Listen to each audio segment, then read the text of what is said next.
مەرگی قاسملوو مەرگی خۆرەتاوە.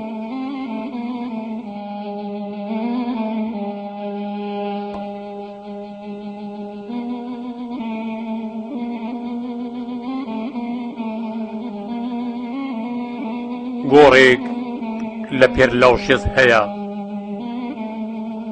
فریشتەکان دەبینن هەموو شەوێ نیشتیمانم بۆ لای دەفڕێ، دەچێتە ژوور سەری دڵنەوایی دەداوتەوە. گۆڕێک لە پێرلاوشێز هەیە، بەهاری هەموو ساڵێ نێرگزەکان چەپک چەپک دەستنە سەری ڕادەوەستن، لە تاسەی مردنیدا شەو نەماسا زەنگوڵ زەنگوڵ هاوڕقەیان دەڕژێتە خوار، هۆن هۆن فرمێسک هەڵدەڕێژن.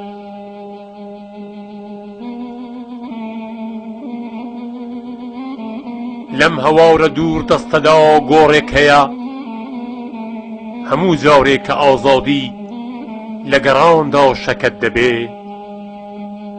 ئەچێتە لای ئۆقرە دەگرێ. گۆڕێک لە پێرلاوشێز هەیە، نەتەوەیەک لە تاو مەزروی دیتنیدا بۆی دەسووتێ و ئاور دەکرێ. گۆڕێک لە پێرلاوشێز هەیە، پێغەمبەرێک تێیدا خەوتۆ، شۆڕە سوارێکە گلاوە، کەڵەمێرێکە پێکراوە،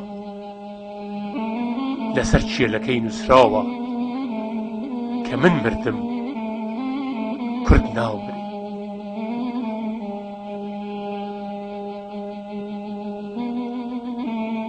ئۆ قاسملوو، ئۆ پێغەمبەرە پێکراوەکەی کورد،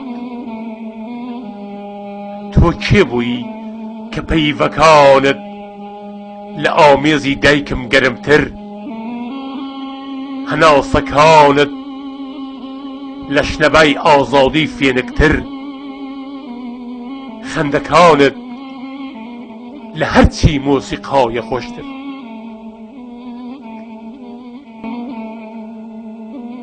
خۆزگە بتزانی با ژیان بەبێت تۆ چه ئاوازێکی حەزینە و چ نەغمەیەکی غەمگینە. مامۆستا گۆڕغەریبەکەم، ژیانە شیرینەکەم، من چیم هەیە لە ساڵ ڕۆژی نەبوونتدا پێشکەشت کەم، تەنیا جەستەیەکی لاوازی گڕگرتوو نەبێ کە ئەویشم ساڵانێکە کردوتە خەڵاتی سووری ڕێبازەکەت. ئەم شەو گەرمەشینە، ئەم شەو گەرمەشینە، هەنوو کە داویە پیرەم ڕاوسپاردۆ بێتە دەرێ، بەرۆکی خۆی دا بدڕێ، شیم بژێڕێ، پرسەی گشتی ڕاگەێنێ. منیش لێرە دوور لە زێد و کاشاونەکەم، لەسەر بستە خاوچێکی سەر ئەم ئەستێرە ناومۆیە، دەستی هەرچی کیژ و کوڕە دەگرم، دەیکەمە ڕەشبەڵەکی گریان و ڕوو بە پێرلاوشێز سرودی ئەبەدی دەڵێنەوە. ئێمە خەڵکی وڵاتێکی بێناس نامەین،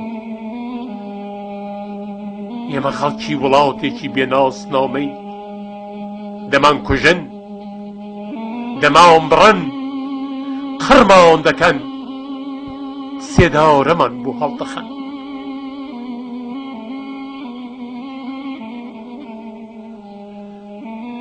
قاسملوو،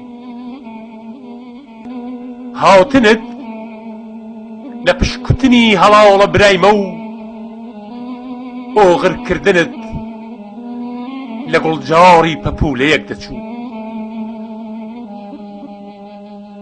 هاتنت لە پشکوتنی هەڵاڵە برایمە و ئۆغرکردنت لە گوڵجاری پەپولەیەک دەچوو.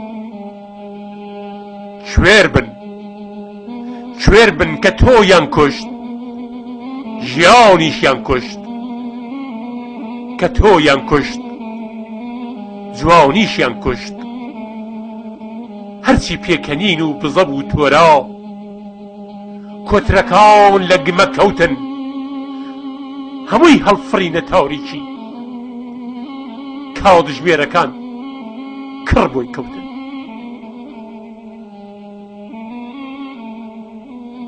خاسم لوی کورد تکا کارتین بگەڕێوە چاوەڕێتین. خاسم لوی کورد تکا کارتین بگەڕێوە چاوەڕێتین. کفنی سپید بدڕێنە، سینگی زەوی شەقکە، بگەڕێوە بە یەکجاری. کوردستانم لە بێنازیدا دەخینکێ، ڕزگاری کە بگەڕێوە بە یەکجاری. کوردستانم لە بێنازیدا دەخینکێ، ڕزگاری کە.